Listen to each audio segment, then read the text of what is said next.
Why nobody told me about this before? That's one question that always we receive from our tango students, and I wanted to share this with you because you think sometimes that maybe the teacher didn't tell you things, in the early stages of your tango journey. But in reality, most of the times is that you were not ready. You were not ready to absorb that information. Tango in the early stages is quite, requires a lot of you, a lot of concentration, a lot of things to think about. So most probably you miss it because you were not ready. Yes? Your tango was not mature enough to receive that information.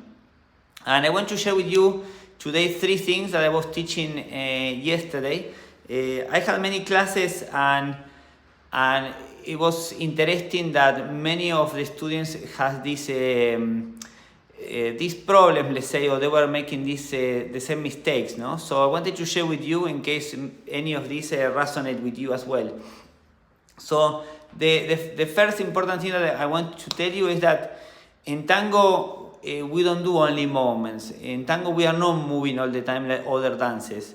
In tango, we move, we do movements, we do sequences, and then we do poses.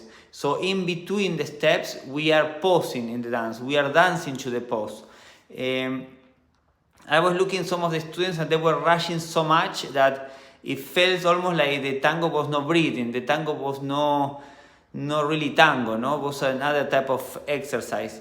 So in tango, the music is posing in a natural way. The music is doing phrases of 8 beats, the structure of phrases of 8 beats, and then there is a rest, what we call descanso musical. So there is a natural place that you can pause, but also you can pause at any moment. You can pause for a half phrase, you can pause for the full phrase, and it's very important to add pauses in the dance. Otherwise, tango becomes very repetitive, and maybe you will be running out of ideas of what to do in the dance because yes, if you are doing movements, over and over again, at some stage you will run out of steps, yes, out of vocabulary. That's why it's so important to understand that the good dancers, the more advanced dancers, they dance slow. The more advanced dancers, they add the dance to the pose. They create suspensions in the dance.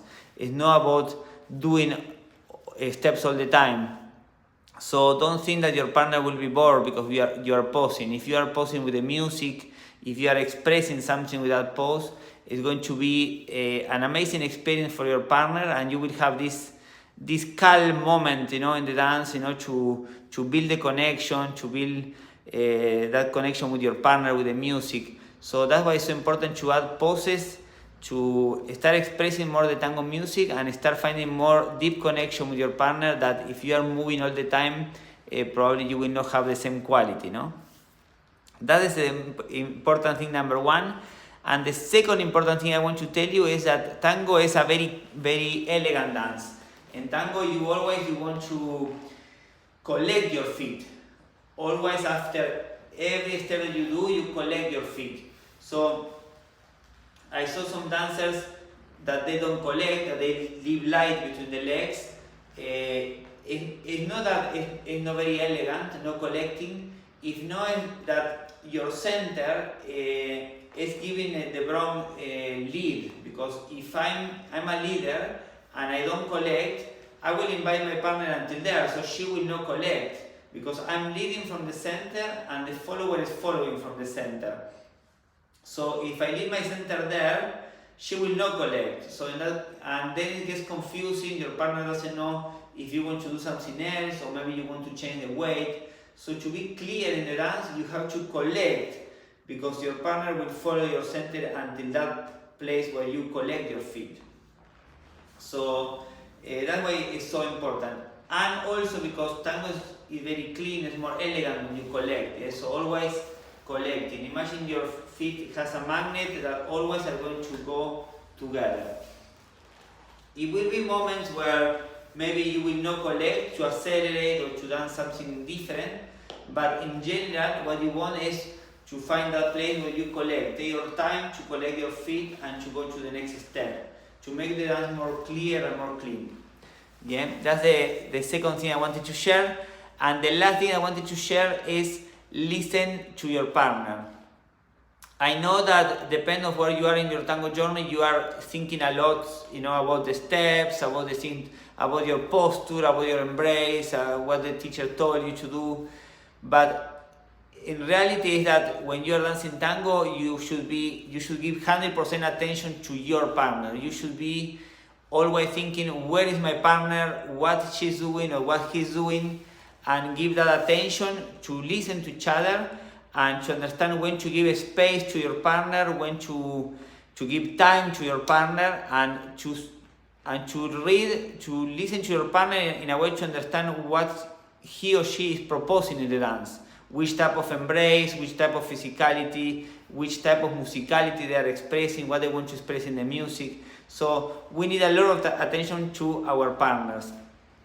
So yeah, maybe you think that never anybody told you about this, but yes, sometimes it's because you were not ready. So now if you are ready to start exploring all these things, I would like to invite you, because we are doing an intensive tango weekend in California in September. And this is an immersion. It's 3 days that we are going to work with you to really transform your dancing. It's not just random workshops, random topics. If not, that we are going to start and finish together. And in these 3 days, we want you to really change the approach of how you dance, and instead of just recreating steps, just being somebody that knows how to do steps, being a real tango dancer, a tango dancer that has quality, a tango dancer that has connection, a tango dancer that has musicality. So if you would like to have this transformation in your tango journey, please join us in California in September.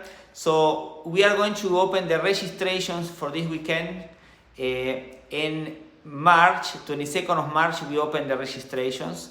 And if you want to join, or if you are interested to know more about, you can sign up. I'm going to put the link somewhere in the description of this video. You can sign up to the wait list, and then on the 22nd of March, when we open the registrations, you will receive an email with invitation to join the intensive weekend in California. It's called Dance with Confidence Experience. That's the name of our intensive weekend. And we are very excited because it's our first time in California, the first time teaching in the US. And yes, it's going to be an amazing experience because we have people from all over the world coming to join this weekend. And yes, it's amazing because many of you that follow us for years, but we never met in person, will be a really great opportunity to meet in person and to really help you to transform your dancing. So we look forward to see you there. Thank you for watching, and see you very soon.